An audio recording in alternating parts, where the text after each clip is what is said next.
Are you tired of being misled by bad YouTube SEO advice? Just saw another episode pop up today teaching how to rank #1 on YouTube, and yet it's very, very misleading. The reason this specific strategy that I'm going to show you is so convincing is because it's half true. I'm going to show you what's missing and why skipping this part will make sure that your videos don't rank #1. So let's dive right in.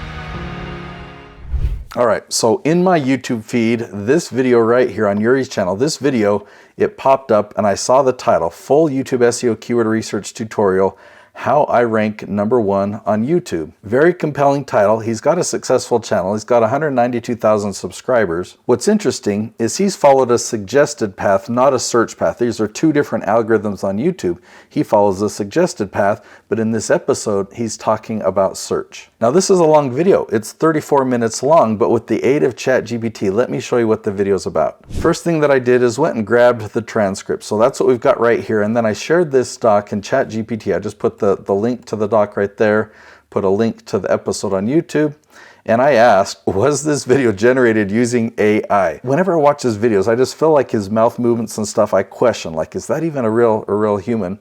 The AI concludes, or at least ChatGPT concludes, yes, it's a real person. So the conclusion is no, this video does not appear to have been generated by AI. Okay, fine. So then I asked for a summary of the video, what's being taught, because I've watched a lot of his videos and I know what he teaches in the way of YouTube SEO, and it's outdated. It's about 20-year-old advice that doesn't work on YouTube. So it says right here, Yuri teaches a step-by-step process for finding and targeting the right keywords so your videos can rank on YouTube search and attract consistent views even with a small channel. Okay, that sounds great. I mean, that's what I teach too. With a very small channel, you can generate high revenue. You can use it for lead generation. So it sounds great. So his point #1 is start with a broad topic. Choose a general topic relevant to your niche. Okay, well, yeah, it needs to be relevant to your niche. What I teach is how you can leverage YouTube search to pull in your target audience. So these are people who are searching for you, but they don't know you exist, right? So they're asking questions that you are the perfect person to answer. You want them to be finding you. So when you start your keyword research, you do need to put in some broad keywords, but as soon as you can narrow it down, the better. So then he suggests use YouTube auto suggest. This isn't going to help you with SEO. Let's see what he says here. Type your broad keyword into YouTube search bar. Pay attention to the suggestions that pop up. These are based on what people are actually searching. In my experience, it's been a little bit different than that because it uses a word-for-word exact match. So if you start it, then how do people normally finish that? It's an autocomplete. But if you want to find all the questions or the specific wording that people are using when they're asking questions on that subject, the autocomplete doesn't tell you that. The next thing that he says is look for low competition, long tail keywords. But look at this. Pick phrases that are 4 or more words long. So 20 years ago, long tail was 4 or 5 keywords. So a keyword is just a phrase. It can be multiple words. So YouTube SEO, that's 2 words. I mean, SEO is kind of an acronym, so it is more specific, but that's 2 words. So then what is YouTube SEO? That's 4 words. And back 20 years ago, a 4-word or a 5-word phrase like that was considered long tail. But today, that is very, very short. Long tail today is actually 8, 9, or 10 words. We'll come back to that in a minute. You'll actually understand why this is so critical and why a misunderstanding on that, just a simple thing of, okay, 4 or 5 words versus 8 or 9, what's the big deal? It actually will make the whole difference of you completely dominating YouTube versus not showing up at the top of search. Okay, so his next piece of advice here is use the vidIQ and TubeBuddy extension. These are tools that I'm very, very familiar with. I'm familiar with their strengths and their major weaknesses. In fact, I'm familiar with where they're misleading. I'll just show you a quick example. If you go to YouTube right now and you type in how to discipline a child that lies and steals, notice this video that you find at the top, Nicolene Peck, Teaching Self-Government. Okay, this is the channel that I produce. She's actually filming in another room right now. She's filming 20 episodes today. Okay, but anyway, if you type in that question, you'll find her ranking at the top. And this video was live 7 days ago. It's already had 821 views.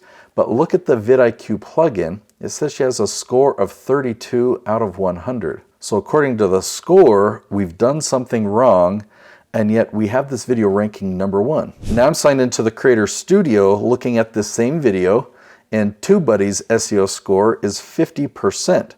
But yet this video, again, is ranking #1 on YouTube. Where this score comes from is there's this whole checklist of items that TubeBuddy or vidIQ say that are important. First of all, their list is out of date. Half the items have nothing to do with SEO, and it's missing the things that are critical in getting your videos ranked #1 on YouTube. So these tools are actually more misleading than helpful. He says that these tools help you analyze search volume. They don't actually give you search volume data. They do give you a competition score, but it's not accurate for the strategy. It's not accurate at telling you how likely are you to get this video ranked at the top of YouTube. Because I've been doing this for so long and I have thousands of videos ranking at the top of YouTube across about 60 different channels that I produce, time and time again, I've looked at a video, it says, ooh, this one is too competitive, and I look at it and I do research and I'm like, it's not competitive at all. I know exactly how to get that rank in just a couple of days. But I'll look at another one that will say low competition. I'm like, no, this one's actually higher competition. We're not going to touch that one for several months. And going back to what I talked about up here with Longtail,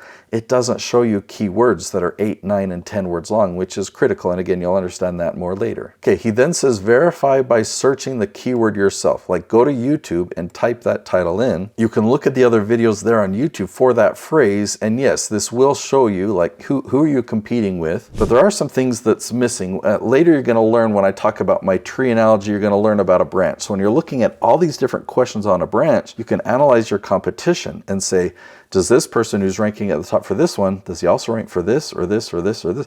So you can look and see not only who are your competitors for a specific phrase or keyword, but of all the different questions on that branch, how many is your competition ranking for, and how many are you going to need to create in order to dominate, to rank above that person? So number 6, target 1 keyword per video. This is true.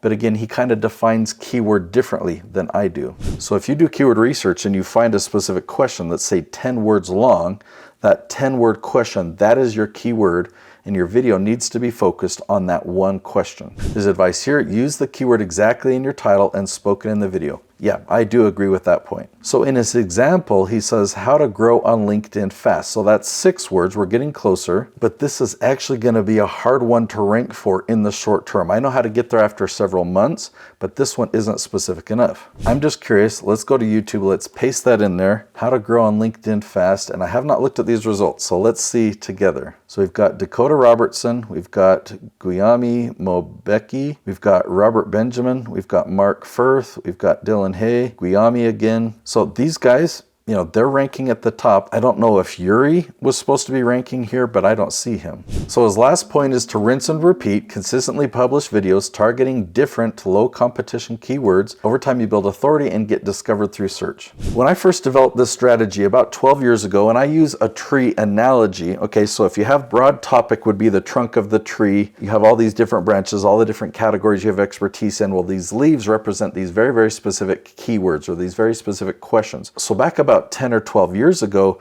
you could pick a leaf here and a leaf here and a leaf here and a leaf here, anywhere on the tree of your expertise, and you could get traction. Search engines have improved so much that there's actually a better way. There's a more tactical approach.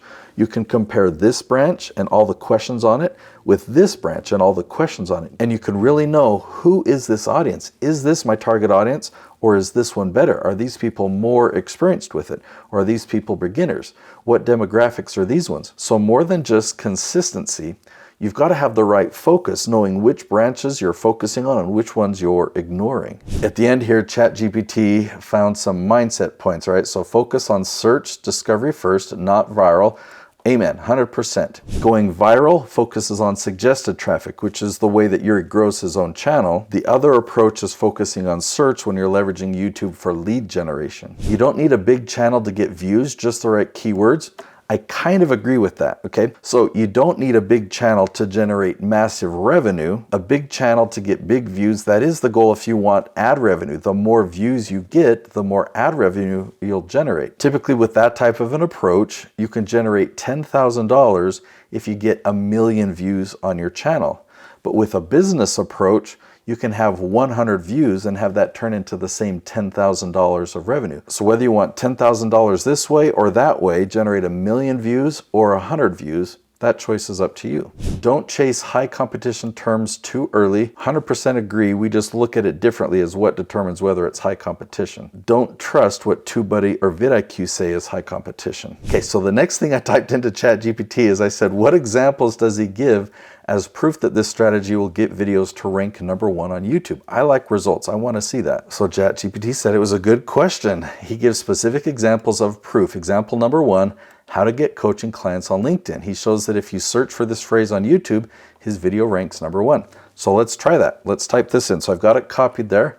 Let's come over here to YouTube and let's type that in. So I find myself ranking at the top, but I am signed in as me. You might think that there's a bias there. Let me switch over to another account. I produce over 60 different YouTube channels. Okay, so I just switched over to Nicolene Peck. She's a parenting expert, completely different content than mine.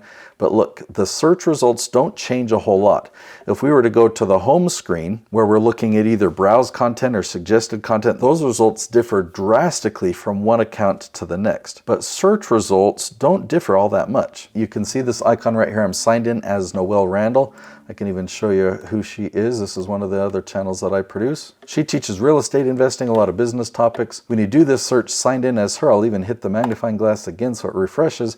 I'm at the top. I can keep scrolling. I don't find Yuri anywhere. So let's stay signed in as Noelle. Let's go grab another question that he says, how to get clients for an HR consultancy. Type this in right there and hit go. See, I'm at the top. That's actually really cool. That's interesting that he shows it in a video, but yet he's not showing up, and I'm signed in as Noelle right now. Let me grab his third example. And this one's only 5 words long, so that's more competitive. How to get coaching clients. If I search there, so neither he or I are showing up for this one.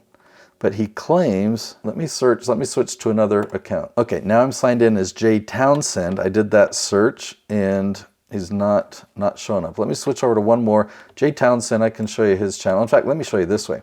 If you type in become politician, you can do this on your own computer. Type that in, you'll find Jay ranking at the top everywhere. But let me switch over to Jason Schroeder. I'm signed into his account now, but I've got to go back. I don't want the become politician search. In fact, let me just copy it again. So copy that, paste that question in there. How to get coaching clients. Yeah, interesting. I'm not seeing Yuri there. So as far as proof that his strategy is working, I'm a little bit confused. This one is better. This one's 7 words long, and I'll try that again, signed in as Jason Schroeder. And again, my video's ranked at the top, which is really cool. I wasn't expecting to see that when reviewing his video, but I'm surprised that he uses that as an example and he's not showing at the top. Maybe he's signed in as himself, and so YouTube shows him his own videos. I want to introduce you to a brand new channel that I just created this year. It's called Nate the Producer. I want to direct you to a specific video. If you're on the channel, you can type in secret strategy and you'll find this one right here, but I'll link to it right there. It's the YouTube SEO secret strategy. The reason that I want you to watch that video next is I teach my leaf strategy. The leaf strategy fills in the blanks and will show you tactically exactly what to do to get your videos ranked at the very top of YouTube. After you've watched that video, again, I'm linking it right there, go to the comments of that video and let me know what you would like to rank for on YouTube. What niche are you in, or what topic would you like to dominate YouTube for? Then I can film more specific videos letting you know specifically in your niche how you can rank at the top of YouTube. So go watch that video next and then comment below that video.